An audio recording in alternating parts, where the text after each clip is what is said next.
Bom, preciso que você abra a sua Bíblia, Lucas, capítulo de número 23, a partir do verso de número 33. Verso 33, eu vou ler bastante e vou falar pouquinho. E quando chegaram ao lugar chamado a Caveira, ali o crucificaram, e os malfeitores, um à direita e o outro à esquerda. E dizia Jesus: Pai, perdoa-lhes, porque não sabem o que fazem. E repartindo as suas vestes, lançaram sortes. E o povo estava olhando, e também os príncipes zombavam dele, dizendo: aos outros salvou, salva-se a si mesmo, se és o Cristo, o escolhido de Deus. E também os soldados escarneciam dele, chegando-se a ele e apresentando-lhe vinagre, e dizendo: se tu és o rei dos judeus, salva-te a ti mesmo. E também por cima dele estava um título, escrito em letras gregas, romanas e hebraicas: este é o rei dos judeus. E um dos malfeitores que estavam pendurados blasfemava dele, dizendo: se tu és o Cristo, salva-te a ti mesmo e a nós. Respondendo, porém, o outro repreendia-o, dizendo: tu nem ainda temes a Deus, estando na mesma condenação? E nós, na verdade, com justiça, porque recebemos o que os nossos feitos mereciam, mas este nenhum mal fez. E disse a Jesus: Senhor, lembra-te de mim quando entrares no teu reino. E disse-lhe Jesus: em verdade te digo que hoje estarás comigo no paraíso. Feche os seus olhos. Senhor nosso Deus e Pai, em nome de Jesus, eis aqui a tua palavra. Continua falando conosco e usa-me como um canal de bênção nesta hora. Pelo poder do nome de Jesus, é o que eu te peço. Em nome de Jesus, amém. Glória a Deus, amém? Bom, eu quero fazer uma reflexão rápida com você a respeito dessa história. O momento em que Jesus é crucificado ao lado de dois ladrões. O catolicismo, ele disse que um desses ladrões era bom, até virou santo, deram o nome para ele de Dimas. O outro ladrão da esquerda, que seria o ladrão ruim, se é que a gente pode chamar ladrão de bom e ladrão ruim, certo? É como eles chamam de Simas. Os dois ladrões, um à direita, o outro à esquerda. A história se desenrola entre Jesus, a cruz e os ladrões.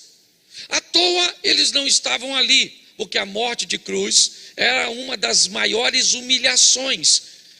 E aquilo que era estabelecido para pessoas que eles consideravam extremamente nocivas, não simplesmente pelo que faziam, mas pela influência que poderiam exercer sobre as demais pessoas.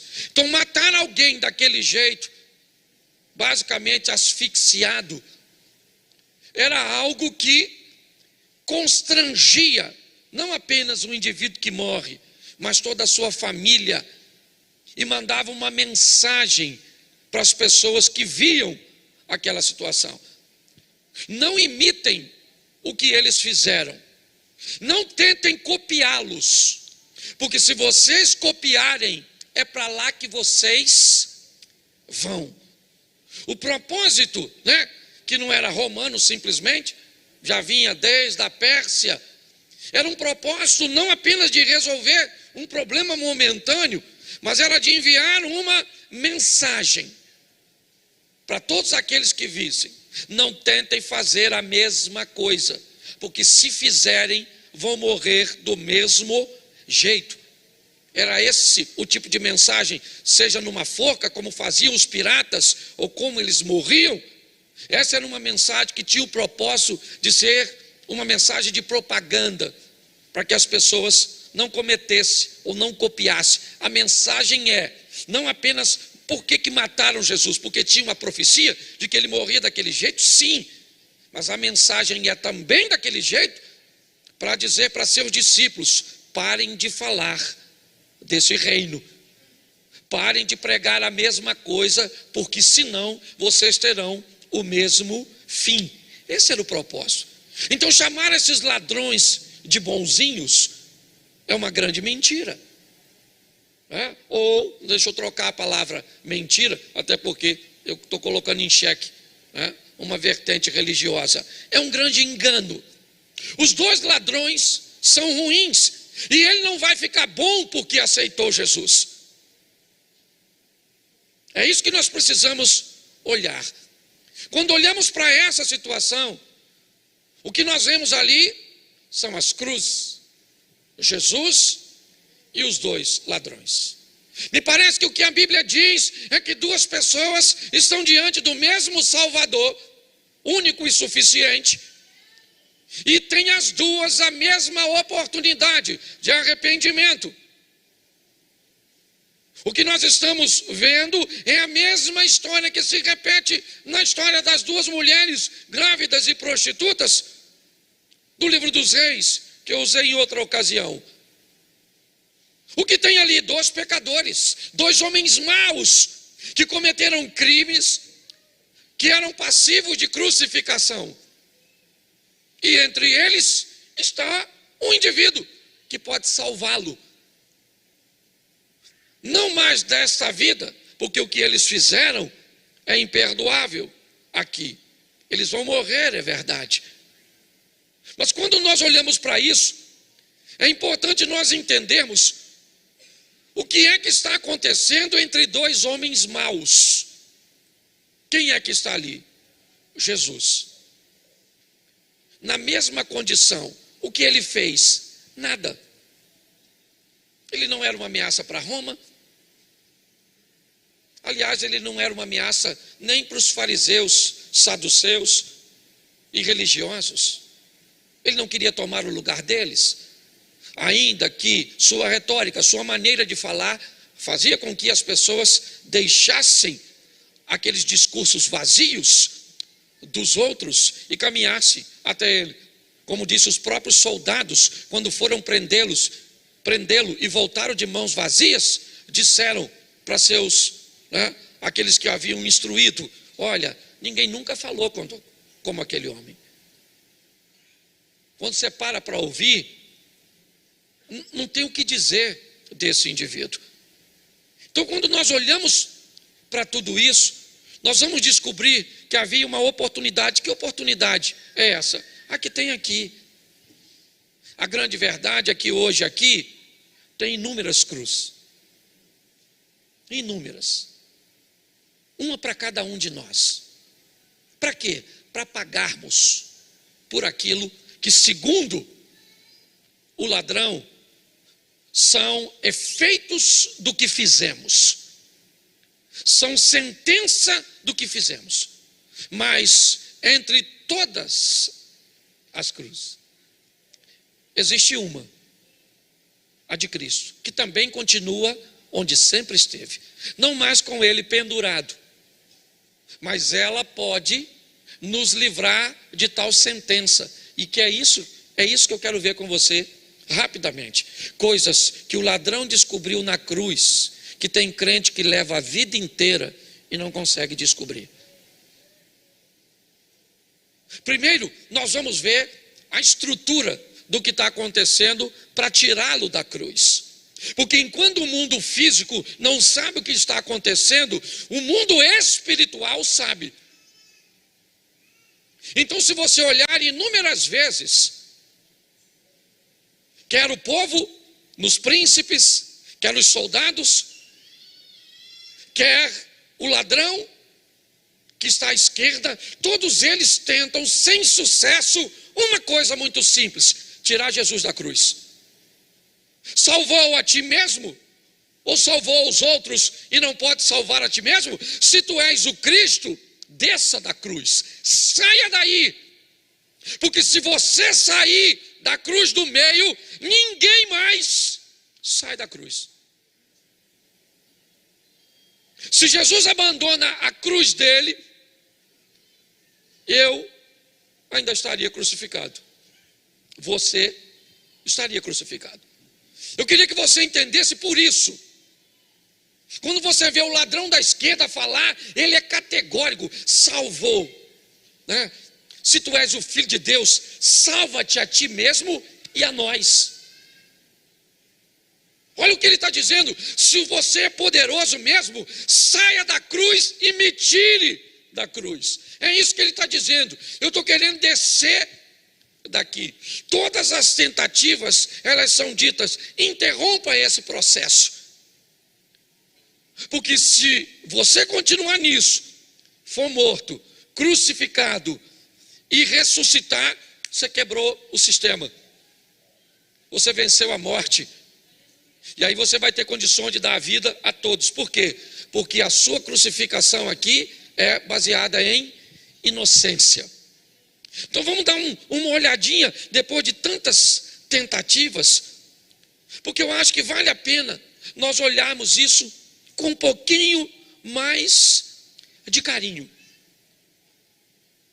Jesus vai ser crucificado, é verdade, e um ladrão vai ser, como nós temos o hábito de dizer, ele vai ser salvo. E o outro ladrão vai ser condenado. E por que um foi salvo? Porque ficou bom. Então quer dizer que o céu é para os bons e o inferno é para os maus? Será que é isso que a Bíblia quer dizer? Eu aceito Jesus, fico bom, e agora porque eu sou bom, mas eu obedeço as coisas. Lembra do jovem rico dizendo para Jesus: não apenas sei os mandamentos, mas os pratico. E Jesus disse: por que me chamas bom? Bom não há ninguém, a não ser Deus.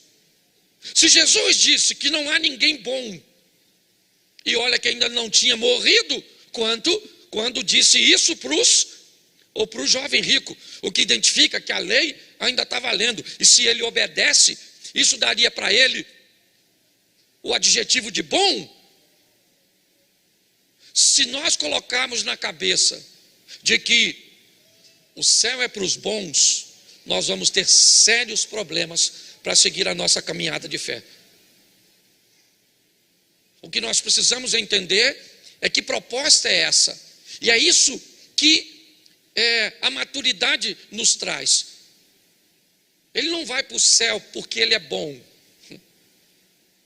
ele vai para o céu porque, ou vai ser salvo porque se arrepende, porque aceitou salvar, uma salvação que é pela graça, favor e merecer. Se ele fosse bom, ele merecer. Como ele não é bom, ele não, mas Deus vai. Então, se você está esperando ser bom, eu quero te dar uma notícia: não vai rolar. Pastor, aí você está alimentando a ruindade do povo. Espera eu molhar o bico, eu ainda não terminei. Mas quando eu me deparo com aqueles dois ladrões ali ao lado de Jesus, eu vejo as pessoas. Que pessoas? As que vão ser salvas e as que não vão. Ah, mas eu não acredito que Deus é bom e vai deixar alguém se perder. A Bíblia diz que vai. No exemplo entre perdição e salvação, está o rico e Lázaro. E quem deu o exemplo foi Jesus. E Jesus disse que o rico está em tormento. E não é porque tinha grana, não.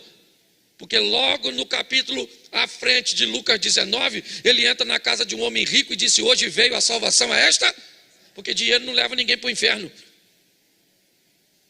mas também não leva para o céu, não. Então nós precisamos pautar nossa vida de uma forma correta. A salvação está no meio, e um aceita, e o outro rejeita. E o que aceita, recebe, e o que rejeita, se perde. É só isso. Aqui nós temos oportunidades iguais. Ladrões, malfeitores, crucificados, morreram.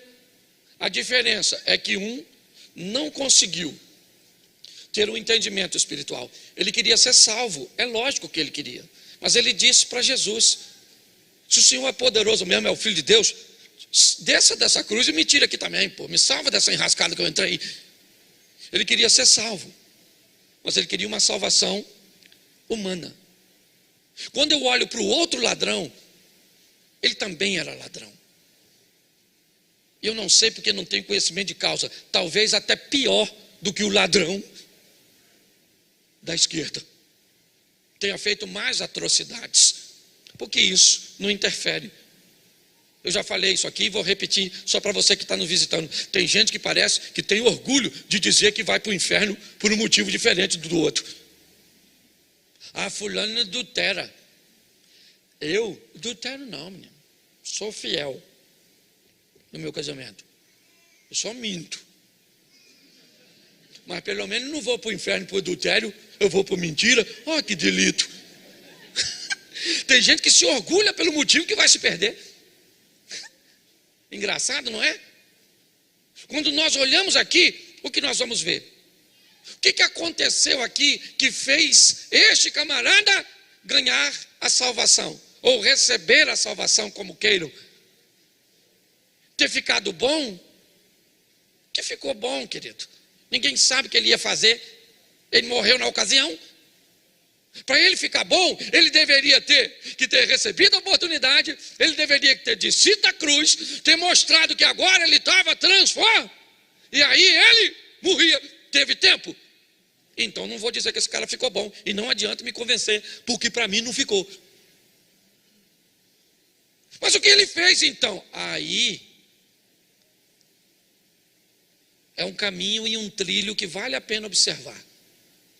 O que esse camarada fez é o trilho que todo pecador, que a cruz está querendo mostrar com os ladrões, deve tomar para alcançar salvação ou perdição. Talvez esse seja o mapa da mina, o momento chave. Então eu quero acompanhar rapidinho. Esse primeiro culto é rapidinho, né? Depois eu consigo, mas vamos lá. 23, 41. Preste atenção. Olha o que esse camarada está dizendo no verso 41. E nós, na verdade, porque recebemos o que os nossos feitos regrinha básica. Esse camarada vai ser salvo porque ele descobriu que estava fazendo as coisas erradas.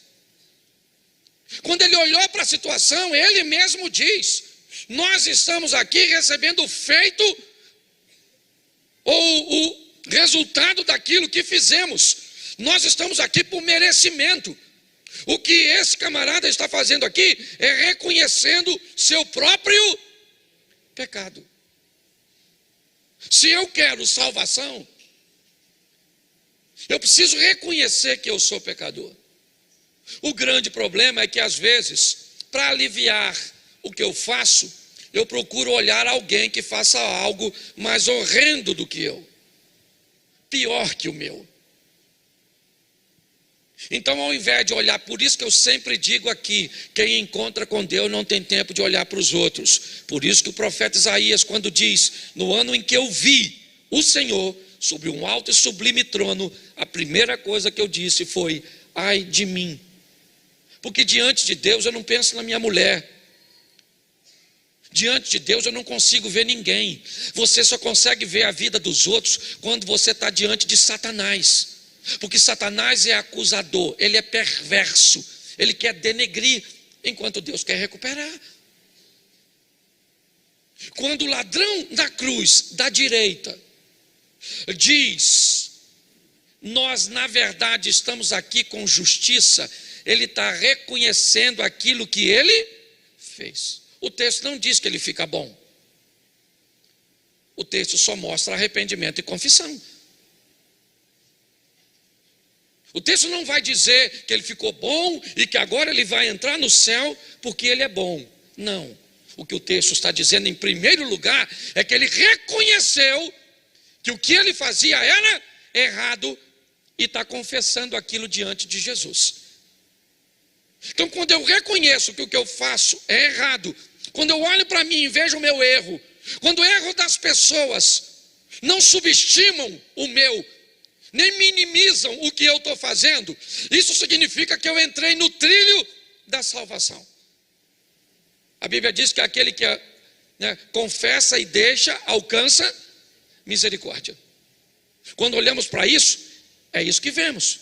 E o verso 41, ainda vemos a segunda coisa. Mas este quem? Esse que está no centro. Ele não fez nada. Bom, se ele não fez nada, tem algum problema. Como é que ele não fez nada e está no meio de nós?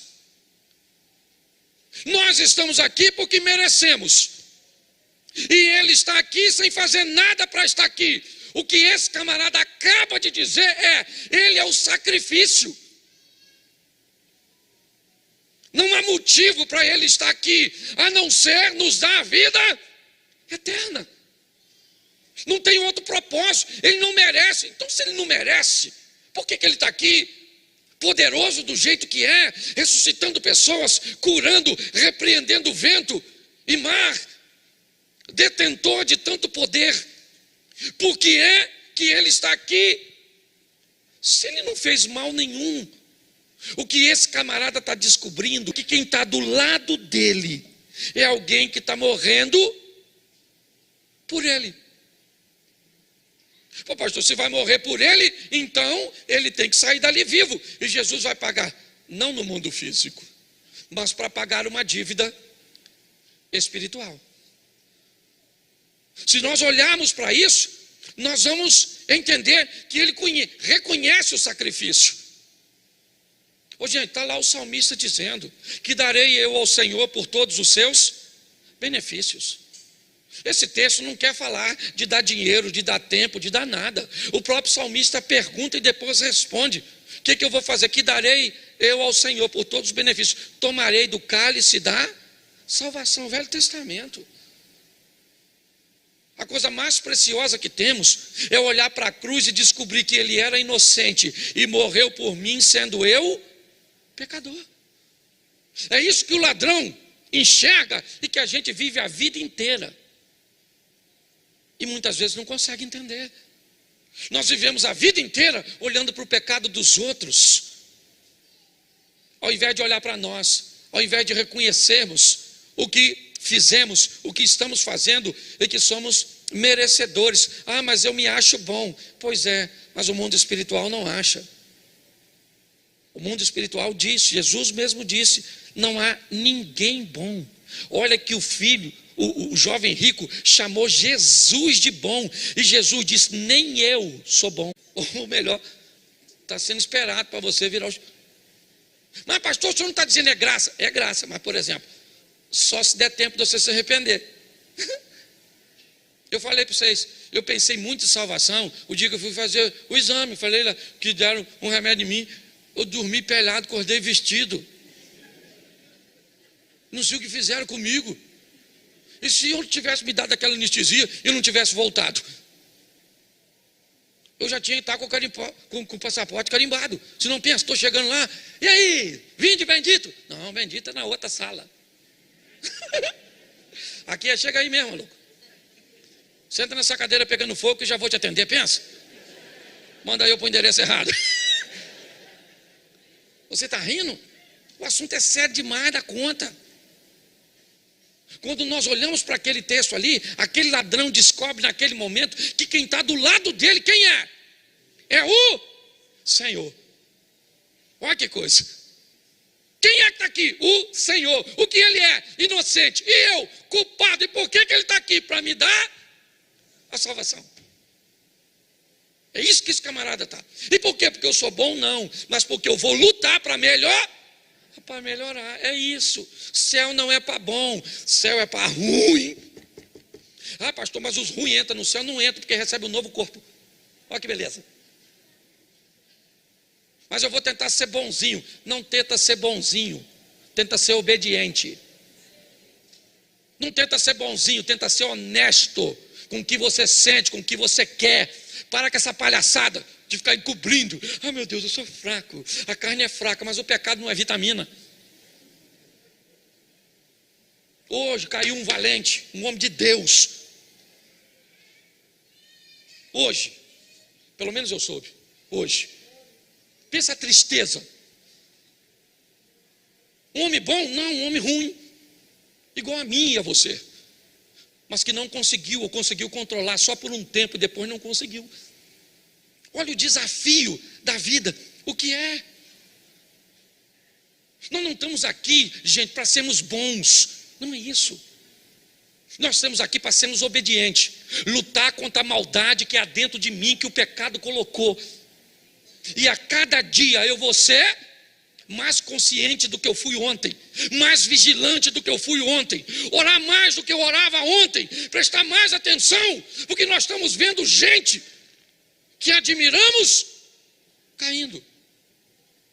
Que dirá nós? Quando olhamos para esse texto, o que vemos? Ele descobre que Jesus é Senhor. E aí, diga-se de passagem, não pode ter sido na cruz. Não pode. A Bíblia diz que a fé vem pelo ouvir. Então você não vai me dizer, está lá os dois ladrões, aqui, um à esquerda e outro à direita, por que é que um ladrão reconheceu Jesus e o outro não? Porque está crucificado na cruz e na dor, todo mundo procura. Então por que o outro não procurou? Na cruz e na dor, todo mundo reconhece. E por que o outro não reconheceu? Não foi a cruz, não. Foi a proximidade com a história. Provavelmente a história de Jesus já andava permeando o coração daquele homem. No ambiente onde ele ia, com as pessoas que ele andava. Ele estava próximo. Por isso que o evangelismo é algo importantíssimo e missões é algo extraordinário da igreja. Porque quando eu olho, eu vejo a possibilidade para os dois. Mas pastor, então o outro é injusto? Não, porque Jesus estava fazendo naquele lugar. Talvez a história não interessasse ele. Porque ouvir falar de Jesus era falar mal dele, é falar de suas mazelas, de suas maldades, de suas debilidades. E ele não estava muito afim disso. Então ele fazia ouvido de mercador. Entra aqui, sai aqui e vai embora. Os dois morrem como maus. Essa é a grande verdade. O ladrão não virou santinho, porque defunto não vira santo. Entendeu? Você não fala mal do defunto quando está morto, em consideração à família. Esse dia no velório, o camarada foi dar uma palavra, falou: estamos aqui diante de um homem distinto, um bom pai, um bom marido, um excelente amigo, um cara extraordinário. A viúva estava sentada perto do caixão, falou para o filho: vai ver se é seu pai que está lá mesmo, porque eu acho que trocaram o defunto. O defunto não se defende, mas também não fica bom. Esse é o grande problema. As pessoas estão buscando uma bondade que não vão encontrar. E aí elas começam a maquiar e trocá-la, em buscar uma linha de compensação. Não, Deus entende do jeito que eu sou, e por isso eu vou dar uma oferta generosa, por isso eu vou dar umas cestas básicas, por isso eu vou trabalhar na igreja, porque aí eu trabalho aqui e compenso aqui. Não é processo compensatório, é graça, é favor que você e eu não merecemos. Ele descobre que Jesus é Senhor. Mas esse texto também, ele descobre algo extraordinário. Lembra-te de mim. Boa memória. Está falando para Jesus: aí Jesus, as pessoas me esqueceram, os homens me esquecem. O que sobra no Senhor, falta na humanidade. Memória, lembrança, pelo menos das coisas positivas. Lembrar do que fizemos de errado, está assim, ó. É só eu pegar alguém daí e colocar aqui em cima para cantar um hino, para ministrar uma palavra, que as pessoas dizem: pastor, sabe o que está acontecendo com fulano? Sabe que está devendo um negócio, está fazendo assim? 1923, participou no finalzinho da guerra. Aí eu olho para a pessoa e penso: qual ladrão esse é? Precisa ter um encontro com Deus para parar de olhar para a vida do outro. Ele está dizendo: Senhor, lembra de mim. Por quê? Porque eu não mereço. Então preciso que o Senhor lembre, porque se eu merecesse, o Senhor não ia esquecer. Ele ainda está no processo, ele está morrendo. A diferença é que um ladrão quer ser salvo nessa vida.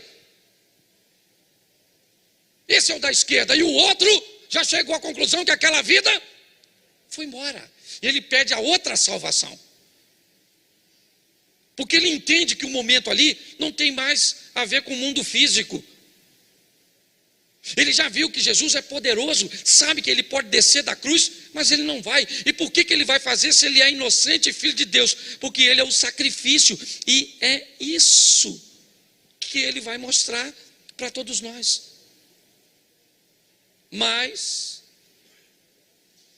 é o final do 42. Lembra-te de mim quando? Quando? Entrares no teu? No teu? Ele roubava para quê? Para ficar rico.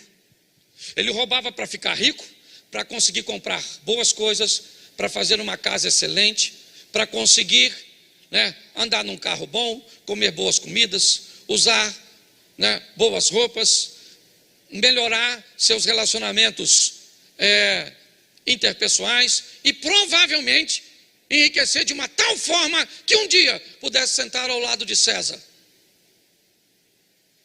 Ele é um homem ambicioso, tão ambicioso que rouba.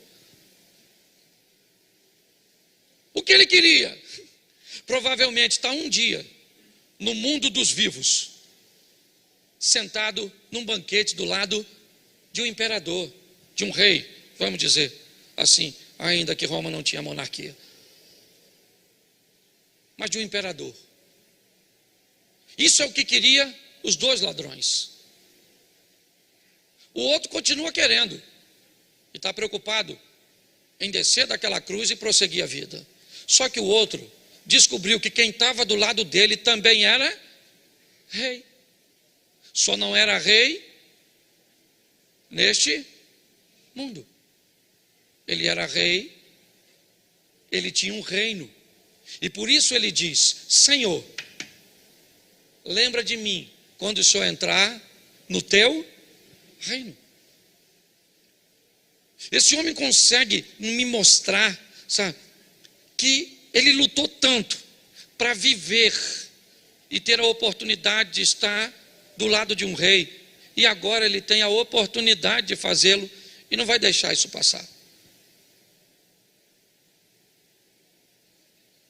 Quando ele termina de dizer isso, Jesus diz para ele no verso seguinte, disse-lhe Jesus: em verdade te digo que hoje estarás comigo no... Pronto. E o outro? O que é que aconteceu com o outro? Ele também morreu. E morreu, sabe por quê? Porque continuou ruim. Não. Ruim, o que foi para o céu também era. Desculpe usar a expressão tão superficial assim. Mas aquele que foi salvo também era. Nossa salvação, irmãos, não tem a ver com nossa bondade. Pare com isso. Nossa salvação tem a ver com arrependimento, com luta, para diminuir a cada dia, para melhorar a todos os dias. E o que ficar sobrando? O que sobrar, sabe o que Deus disse para Paulo? A minha graça te basta. É assim que funciona. Hoje eu vejo muitas pessoas, umas cobrando de si um estilo de vida que a Bíblia nunca pediu.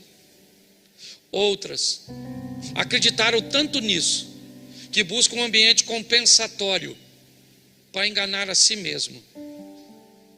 Outras pessoas já desistiram porque descobriram que não vai rolar esse negócio de ser bom, não vai rolar esse negócio de ser perfeito, não vai rolar, sabe? Porque muitas vezes eu, depois de tanto tempo, ainda olho para uma mulher, ainda olho para um homem, ainda olho para algo que eu não tenho. Eu tenho uma cobiça, eu tenho uma inveja, eu tenho uma língua que salta palavras, que eu não deveria estar falando. Pois é, você queria ficar bom, e não é isso que a Bíblia está pedindo. A Bíblia está pedindo: seja honesto. É isso. Seja obediente. Faça o que Deus disse para Caim: lute todos os dias, porque o pecado está na porta, mas é a você que cumpre dominá-lo. Não é o Espírito Santo que tem que dominar o meu e o seu pecado. Não é Deus que tem que dominar o meu e o seu pecado. Ele nos dá força para fazê-lo. Mas por que é que eu não tenho força? Porque provavelmente você está andando mais próximo à oposição do que ao aliado. Como é que você quer força para controlar pecado, se você só lê o que não deve, só anda com o que não deve, com quem não deve, só faz o que não deve? A fonte da força está lá. Quem está perto se beneficia dela.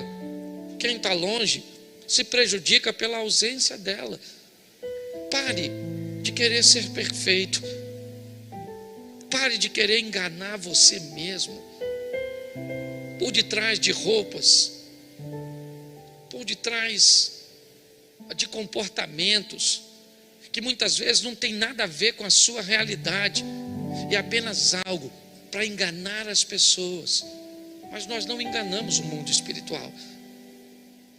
Eu estou aqui hoje, primeiro falando para mim, primeiro olhando para mim, sabe, e enxergando as minhas mazelas, que talvez você nem saiba, nem minha mulher que está aqui à frente sabe. Porque a proximidade com Deus, ela vai fazendo as coisas ruins ficarem para trás. As pessoas às vezes nem vão conseguir mais ver o erro, porque ele não está mais no seu comportamento, ele está no seu pensamento. Mas Deus não olha a aparência, Deus olha para o coração. E o que Deus não rejeita é um corpo bem vestidinho, uma Bíblia na mão, um cabelo grande. Não, o que Deus não rejeita é um coração contrito e quebrantado. Sabe o que eu vim dizer para você hoje? Que é possível você buscar a santidade, e eu também. Que é possível que você viva uma vida extraordinária ao lado de Deus, conseguindo controlar o mal, que só vai sair de mim e de você quando recebermos de Deus um novo corpo. Para de querer ser bom e passe a ser obediente. Termino aqui quando uma história é contada de que um pai chama um filho e diz assim: vai ao meu campo e trabalhe lá. Ele diz: vou, mas não vai. O pai vai no outro filho e diz: vai ao meu campo e trabalhe. Ele diz: não vou, e vai. E aí Jesus pergunta: qual dos dois obedeceu? Os dois não estavam com vontade de ir. A diferença é que um disse para o pai: vou, mas não foi. E o outro disse: não vou, mas depois foi. Eu queria que você olhasse para você e dissesse assim: estou com vontade minha, pastor, chapar o coco, tomar uns graus, dar uns tequinhos, que tem um tempão que eu não dou, cheirar uma carreirinha, pegar uma dona, pastor, estou subindo pelas paredes. Suba pelas paredes, no poste, vire Homem-Aranha no campo do desejo, mas fuja das ações. Domine-se. É possível, gente, é possível. O Espírito Santo do Senhor é conosco. Agora não queira eu vou ser bom, menino. A turma que eu achei, ou pelo menos que me procurou dizendo que é bom, está tudo na bagunça, porque descobriram que não vai rolar. Aí você vai: Senhor, tem misericórdia, olha lá. Oh Jesus, só me dá força. Controlar é comigo, mas me ajuda. Sai daqui para viver um extraordinário. Porque senão, já, sabe onde você vai estar? Lá fora. Porque vai descobrir que o que te proporam é inalcançável.